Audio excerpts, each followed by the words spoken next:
Okay, so I'm on the National Archives website here, looking at some educational resources here, and this is regarding the English Reformation, bit of history. So it was between 1527 to 1590, around the time of King Henry VIII. And so here we have some letters here. So I was going to read this one in particular. Prayers ordered to end sickness. Interesting to see the views that people had at that time.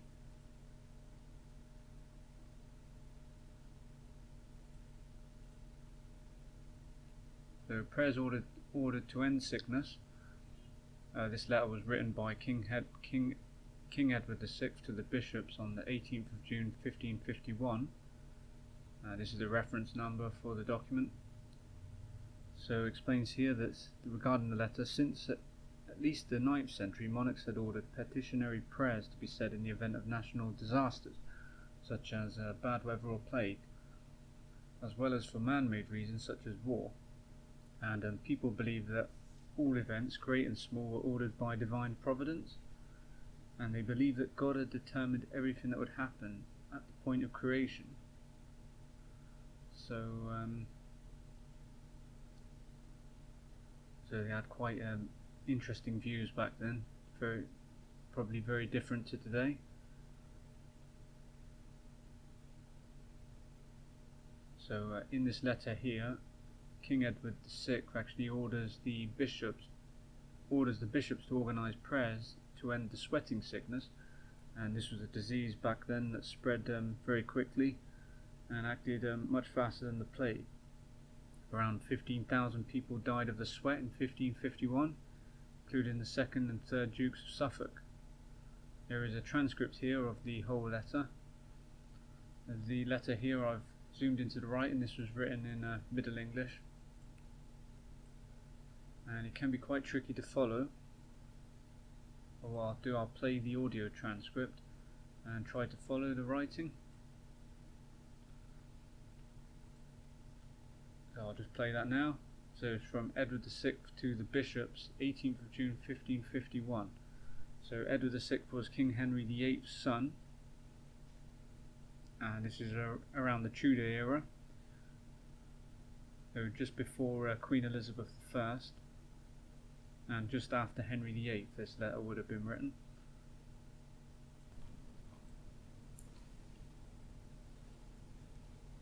Edward, by the King. Right Reverend Father, in God right trusty and well beloved, we greet you well. And being not a little disquieted to see the subjects of our realm vexed with this extreme and sudden plague that daily increased over all, we cannot but lament the people's wickedness, through the which the wrath of God hath been thus marvellously provoked.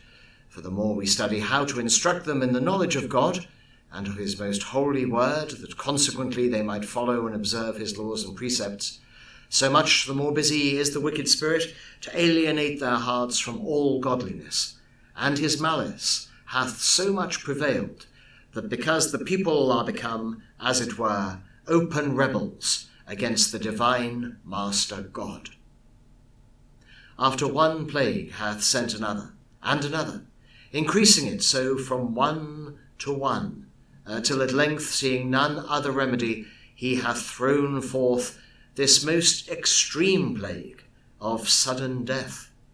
And because there is no other way to pacify his fury and to recover his grace and mercy, but by prayer and amendment of life.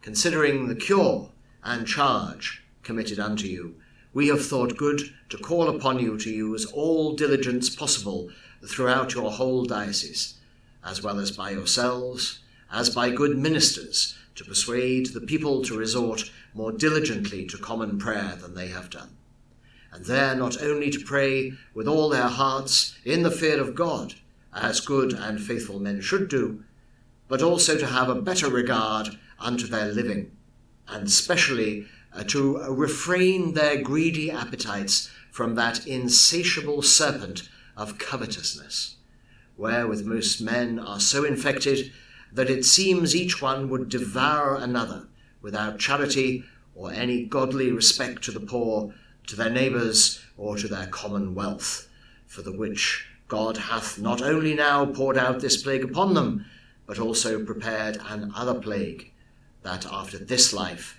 shall plague them everlastingly, wherein you must use those persuasions that may engender a terror to reduce them from their corrupt, naughty, and detestable vices.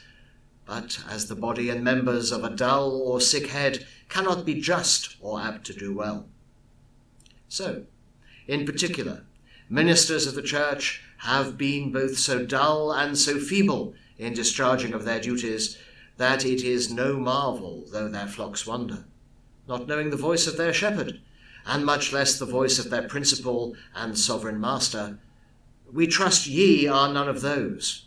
But if there hath been such negligence within your jurisdiction, we exhort and pray you, and nevertheless charge and command you, by the authority given us of God, to see it reformed, increasing also amendment in that already is well begun, in such sort as your diligence may declare you worthy of your vocation, and the effects thereof yield unto God an obedient, faithful, and fearful flock, which we wish to God. We may shortly see ye, even under or signet at our honour of Hampton Court, the 18th of July, the 5th year of our reign. So yeah, quite hard to follow towards the end.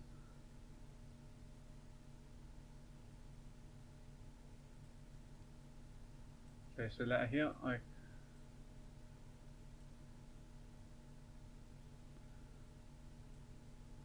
can be found on the National Archives website.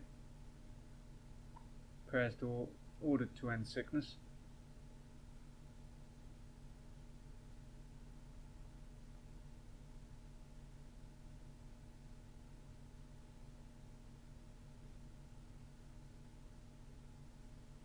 So lots of other letters as well that you can read.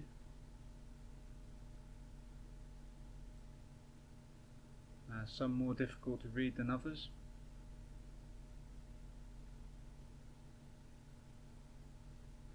This one in particular here about the dissolution of the monasteries.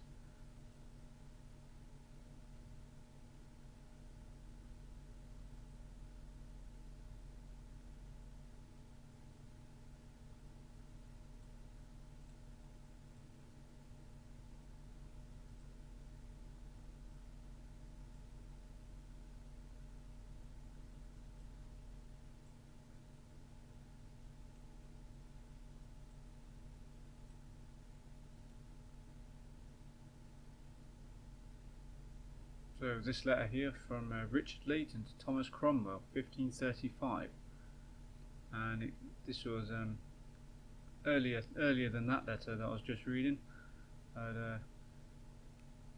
So Thomas Cromwell was, I believe,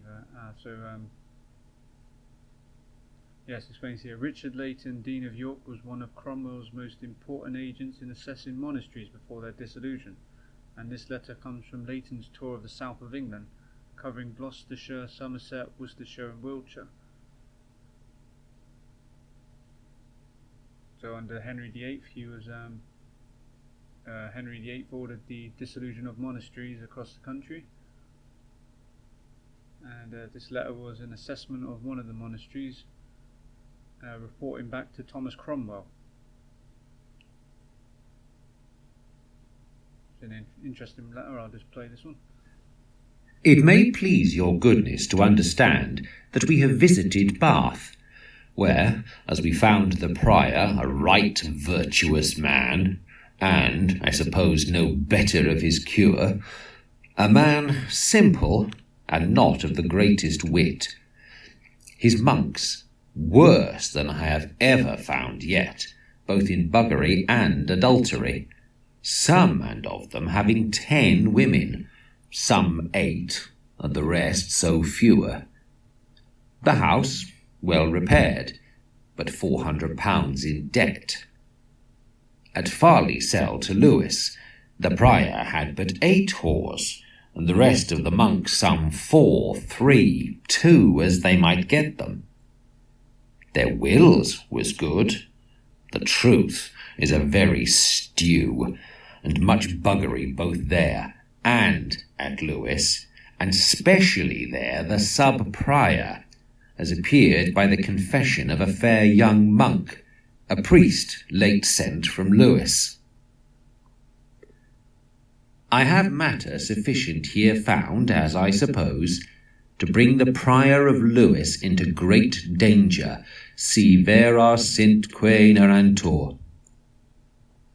By this bringer, my servant, I send you vincula sancti Petri, which women of this countryside always to send for in tempore perilus, to put about them to have thereby short deliverance and without peril, a great relic here counted, because the patron of the church is of St. Peter.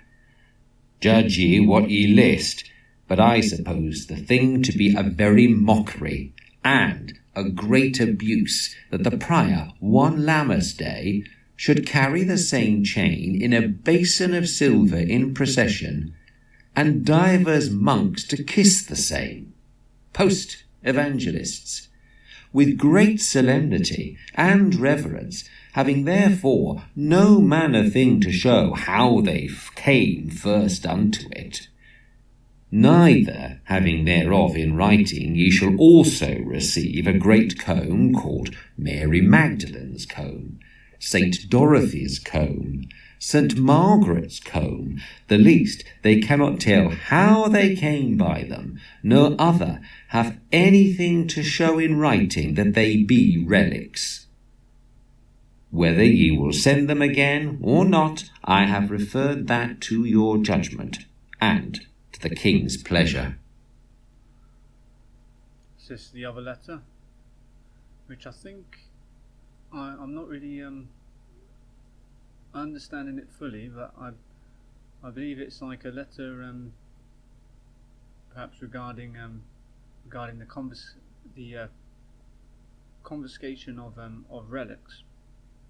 Religious relics may be confiscated from the monastery, but I'm not too much of an expert on it.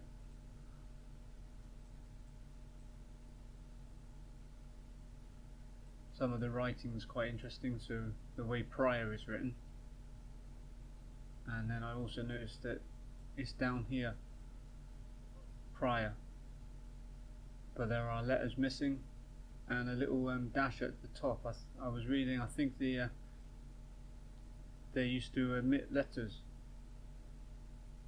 with abbreviations, so this is prior, but perhaps the dash is put on top to indicate that there's letters omitted.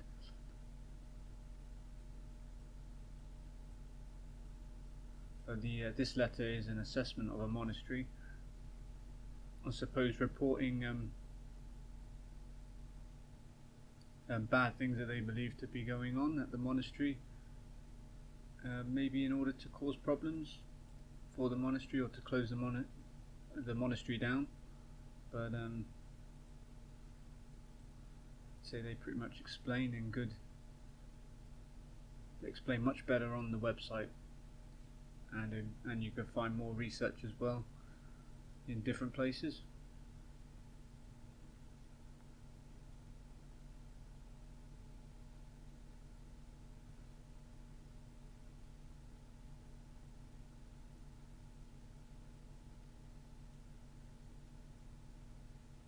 Yeah, so thank you for watching.